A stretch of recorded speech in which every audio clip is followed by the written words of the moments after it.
Hello there, it's Mike with the Fish Tank Barn. I'd like to welcome you back to another video. If you're looking to amplify your aquarium experience, go ahead and hit the subscribe button and ding the notification bell so you don't miss any updates here on the channel. Today is going to be the second part of my interview with Dr. Kevin Erickson, who is a marine biosecurity expert, as well as the president of MASNA, which is the Marine Aquarium Societies of North America. So today we're going to talk a little bit about MACNA, which is coming up here at the end of August. So Kevin, can you go ahead and tell me about why you wanted to go to MACNA and kind of what drove you to get involved with MASNA itself? I always wanted to attend a MACNA. I had a short-lived blog, as many of us do, or had at the time, 10 to 15 years ago, where I would review aquariums. And I looked back at the archives of that a couple of years ago and realized I was writing about wanting to attend MACNA, I think, in 2007 and 2008. And as someone just right outside college, I realized, I couldn't take that financial step at the time. And so it was while I was in California, and I had, at the time I was fortunate to have my living expenses covered. I applied for the MASNA scholarship. The MASNA student scholarship at that time was in its first year. And I knew that I was going back to college. I knew I was going to do my master's degree. And I applied, and I was able to meet the winner at MACNA in 2010, but I didn't win. But I was still interested in going to MACNA. And while I was at MACNA, and even beforehand, I was attending the board meetings. To this day, we still have a public board meeting once a month. And as a professional in the marine aquarium industry at the time, and this idea in my head was starting then, as I wanted to help connect the professional world with the hobbyist world, and now even more so the government and the scientists as well. And so I attended MACNA and volunteered to be on the board. And the board members at the time, they were skeptical. I understand. Here's this person who's oddly self-motivated to want to assist in the entity that is ultimately in charge of many of the marine aquarium societies within North America. So I was a board member at first, just a director at large. So the thing about MASNA, you can learn more about MASNA at masna.org.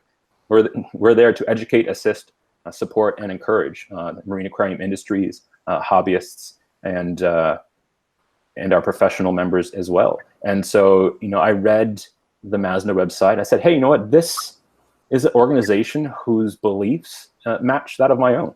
And I can get behind assisting them with my free time. And while I was in Scotland doing my master's degree, although it's Scotland, I was there over the winter. And when you have 5 or 6 hours of daylight, you want to be inside where it's warm and do something else. And it was a great opportunity for me at the time to network and to learn more about the marine aquarium industry, not only where I was in California and where I had been a member before in Florida, but to learn about marine aquarium societies and hobbyists all around the United States. And so I think early on at that time in 2010 and then 2011 and on to 2013, 2011, 12, 13, 14, and 15, I was able to push forward with MASNA through our podcast at the time. That was MASNA Live. I think some of the archived copies are still available on iTunes. Unfortunately, our old host for that program took down many of the older shows, but the more recent ones are still available. But we pushed that podcast forward at a time where there weren't a lot of YouTube channels and marine aquarium podcasts out there, and that gave me an outlet for my creativity. I had a couple of YouTube videos under my belt at that time where I was not only showing DIY projects of kind of how to make marine aquarium hardware, but also covering MACNA 2010 and 2011. And from there, my involvement with the organization just grew. And so as I continued my studies, whether it was in Scotland or in Australia, I always had MASNA as something to do when I wasn't a student. I was fortunate enough, at least with my PhD, to be paid to conduct my PhD. So I had a day job, I had a paying job like you and I do.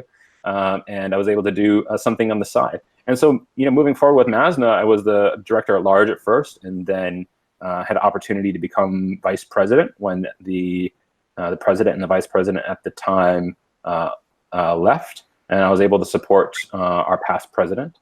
And then I think it was in 2015 or so that the president at the time had major life changes, like we all do sometimes, and I was a bit more stable, and I was able to move to the role of president.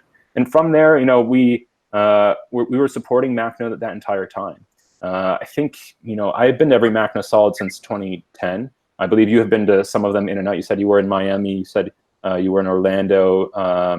Denver was the last one I went to. Denver, okay, 2014. Yeah. So it was up until, MACNA 20. Well, I think it was up until MACNA 2010. It was a show of only about 900, 1,000 attendees. And in 2010 hit, and it was in Orlando, and it was an opportunity to grow the show. And so the club at the time, which was the Orlando Reef Keepers Association, they were able to do really well with that show, and they grew the name, they grew the recognition, and they passed it on to a society who passed it on to a society who passed it on to a society that helped grow the show.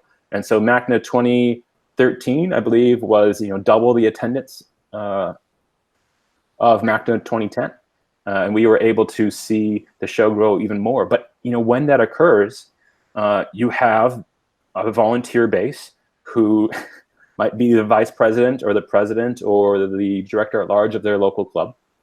Up until MACNA 2017, MACNA was kind of run like the Olympics. The club would come to MASNA, the Marine Aquarium Societies of North America, and ask to bid for the show 2 or 3 years in advance, and would give them all the criteria on how to place a bid. And then 2 years out, they would be in front of members of the MASNA board or the MACNA selection committee and put forward their bid and their chance to go ahead and host MACNA. And we would have 2 or 3 different clubs around the country asking us to be able to host the show. And so we were able to, pick the places not only that could run it the best, but that would be most interesting to the attendees, and making sure that, because it is a hobbyist show, making sure that those expenses were in line with the expenses of a hobbyist show.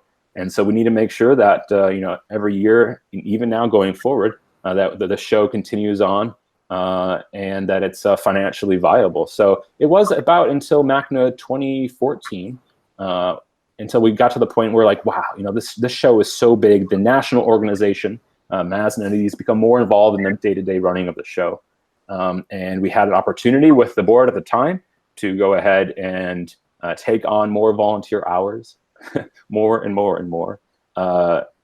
It's all encompassing. MASNA and MACNA now is my life. We got to a point where we were able to hire an event planner in 2016, and with that, we were able to move the show from the shoulders, basically, of volunteers to that of the national organization, and making sure that there was more continuity from year to year. So as a hobbyist, you attend the day events, you attend the evening events, you're there for networking. It's the oldest marine aquarium show in North America, and we wanted to make sure that it was running more consistent from year to year. And by bringing it in-house, we were able to kind of take that load of the 80% or the 70% of running the show and take it off the volunteers and put it onto a set of people who were interested in doing it, who weren't told by a volunteer who was hierarchically higher than in a society than they were, and making sure that not only the attendees were looked after from year to year, but the exhibitors as well, making sure that we don't have to keep on reintroducing business contacts to new hobbyists and to new clubs every single year. So MACNA, the Marine Aquarium Conference of North America, is now in its 31st year. We celebrated 30 years at MACNA 2018 in Las Vegas. And this year, MACNA 2019, we are at the Swan and Dolphin Resort at Walt Disney World in Lake Buena Vista, Florida, which is technically just outside of Orlando, but for marketing purposes. And my shirt, for example, and for the image behind me, we're saying Orlando because a lot of people aren't familiar with Lake Buena Vista, Florida. But yeah, we're just right outside of Epcot. And this year, like we had probably up until MACNA 2011 or MACNA 2012, we've brought back the themes. So MACNA 2018, for example, was our 30th year. And so kind of our theme was our anniversary and looking back over the past 30 years of the industry and looking forward to the next 30 years of the industry. But this year, like you and I are very much aware, there's so many progressions happening right now with aquaculture in making the marine aquarium industry more sustainable. So for MACNA 2019, we wanted to make sure that we were celebrating those achievements in aquaculture. So the theme for MACNA 2019 is celebrating aquaculture. So from August 30th to September 1st, 2019, in Orlando, Florida, at MACNA 2019, we'll be celebrating aquaculture. A lot of our talks, about half, will be focusing on aquaculture, and the other half will be focusing on the marine aquarium space in general. So this year, we'll have about 24 speakers. We have about 160, 150 different exhibitors signed up, ready to come. We just expanded our showroom floor to allow for more, not only more educational booths, but more coral vendors, fish vendors, and retailers and manufacturers as well. And so you can learn more about MACNA 2019 and actually all the MACNAs in the past at macna.org. That's MACNA.org. One of the things that we wanted to make sure we were doing starting in about 2014 was sharing MACNA with people who couldn't attend. So, you know, Mike, if you have family obligations, or if someone, for example, isn't financially able to attend that year, we're going to attempt to record every speaker moving forward. It's up to the individual speaker whether or not they're recorded ultimately, and we need to make sure that we're not violating any copyright laws, especially with those speakers who may have been on national television or international television in the past. But we want to bring those talks, those educational talks, to the greater world. And so you can go ahead and go to macna.org, and actually if you go down to the bottom, you can see a link for presentations, and there you can find most of the historic MACNA 2014, 2016, 2017, and 2018 talks. There are so many. It's great to go back and I like one. Oh, go ahead. Sorry. No, go ahead. No, I like to do that too, because a lot of times MACNA for me falls like in a kind of a bad family time for me, because it's like my wife's a teacher, she goes back to school. No, yep. And so those MACNA talks are golden, because there's some that I would like kill to see. Like I'm interested in butterfly fish, and so like Matt Pedersen's talk last time about the last MACNA about the Corallivore butterfly fish was awesome, for example. It was great. It was great. He wanted to go on and on. Let me tell you, I was unfortunately the one who had to cut him off. I'm sorry, Matt, if you're watching. I cut you off, but yeah, it was great to see the passion of so many people, and it's good. It's a good opportunity to hang out with people that you wouldn't see anywhere. So MACNA is a combination of events that I think is quite unique in our space. First of all, it's an educational symposium. We just spoke about the talks that we have there. We typically have between 24 up to 30, like we did last year. We bring in hobbyists like yourself, like myself, industry leaders, conservationists, authors, scientists, divers. We've had people from all over the world speak. I think we've had more than like 160 speakers in the last 15 years, for example. I think a lot of people attend MACNA for the trade show aspect. Like I mentioned, we have those 150, 160 exhibitors across just a huge floor space across those 3 days. You can enter the showroom floor, and honestly, like I could spend 20, 30 minutes at each booth. I don't know how people could only come for a day. Especially with the amount of new things that are shown at MACNA every single year, making sure that your current hardware might integrate with future hardware, future software. Everything is interconnected these days with our mobile phones. So making sure that that you spend enough time at each booth, it's an amazing opportunity to go through all 3 days and talk to everyone. And lastly, I think like I touched on much earlier when I met you, for example, MACNA is a social event. It's an opportunity to see old friends and make new ones. And starting last year and continuing forward, we're having these new events called meetups. And so I think it was MACNA 2013 or 2014.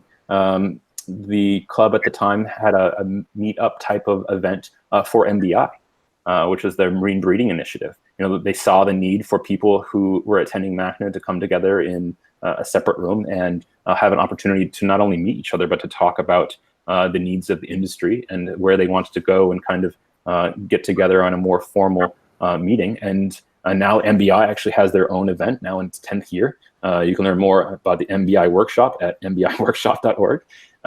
There's your plug, Tal. And we wanted to make sure that the communities from not only the marine breeders, but communities from every little individual interest were able to meet at MACNA. So we have meetups.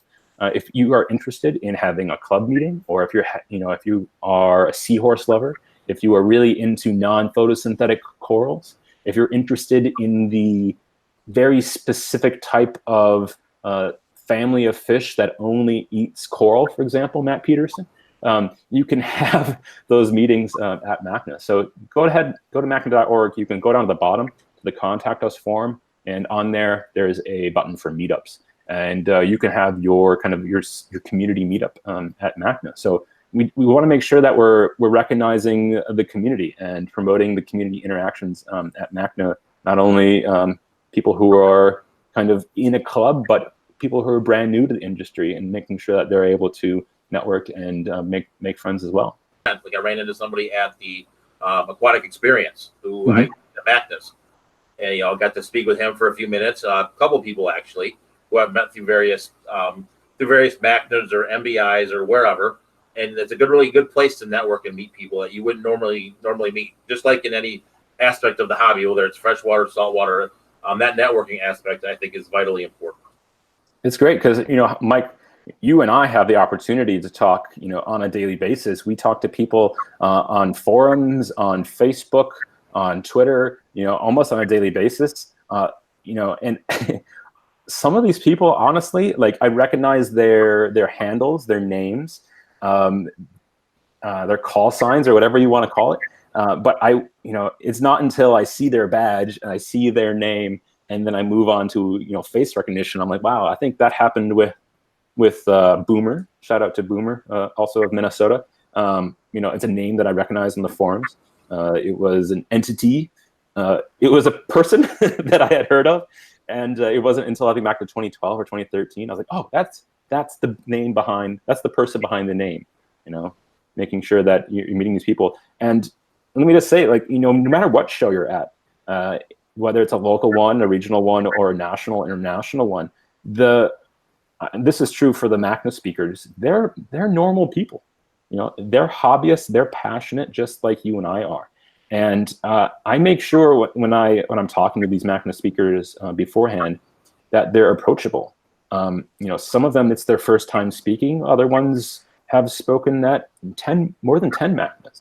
But they're all really approachable. And honestly, I think this past year, especially with Charlie Varon coming back, Dr. Varon from Australia, he came to MACNA. I think it was his third or fourth MACNA. But I saw people, just awestruck, but also very interested in his work because they had read his books. They grew up on his books. You and I could probably, read very specific literature in our areas of interest. And these people were asking him questions, pulling out Corals of the World, Volume 2, pointing to page 87 and saying, hey, Charlie, I have a question about this. And here, Mike, you're grabbing it right now, right? No, I'm grabbing a different one, but it's in my extremely beat up copy of this Marine Breeder's Guide, who I've met Dr. Wittenridge more than once.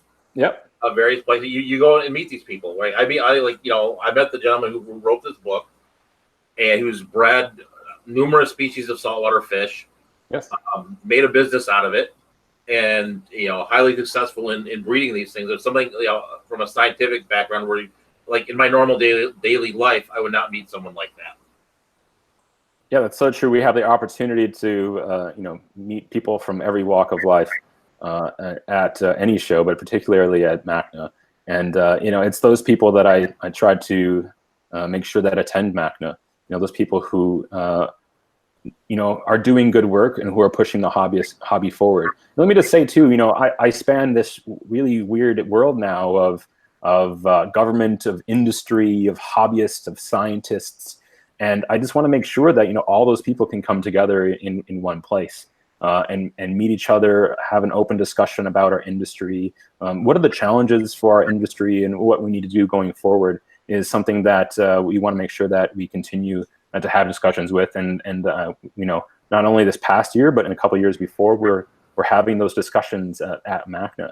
And so I encourage anyone who's watching, whether you're a hobbyist in Iowa or you are the director of the UN, please come to MACNA. Help us have those discussions about the marine aquarium industry and the transfer of marine aquarium fish around the world, the transfer of corals around the world. A lot of these things, we hear these government entities, these national or international group entity names like CITES. We hear of NOAA. We hear of the UN. These are all authorities that have some say in kind of the fish and coral that not only are in the United States but get traded around the world. And as such, I want to make sure that everyone has the ability to talk to each other. And it's a good thing at MACNA to get everyone together. So I think we just, at the time of recording, we've just recently released the daily and weekend passes for MACNA 2019. So if you're interested in coming and not for the entire show, you can do that as well. We have 3 main ticket types available.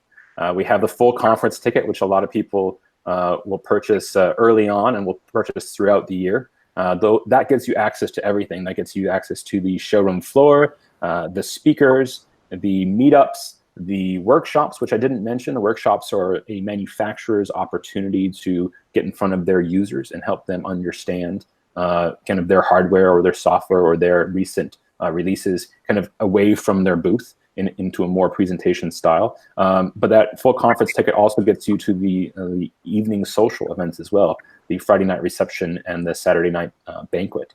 Also, we have a weekend ticket and a daily ticket. The daily ticket gets you into the everything during the day for one day, and the weekend ticket gets you into the showroom floor, workshops, meetups, and the speakers for all 3 days. So there's a variety of options. Most importantly, I think, in making sure that not only that the marine aquarium industry is strong, but strong in the future, is allowing children to come to MACNA. We want to make sure that MACNA is a family-friendly event in a family-friendly location. And so this year, along with every other year in recent history, children 17 and under get in for free to all of the daily events. So, if you have a very fishy 17-year-old or you have a toddler, they're free to come to MACNA, and they can come out. All you need to do is approach the check-in booth when you go ahead and get your own ticket, or when you give us your printed ticket, and we can get your child in for free. We want to make sure that the hobby is strong and that everyone is passing that passion on to not only their own children, but other children as well. And and to help promote that family aspect, starting last year and moving forward, we have a Kids Cove.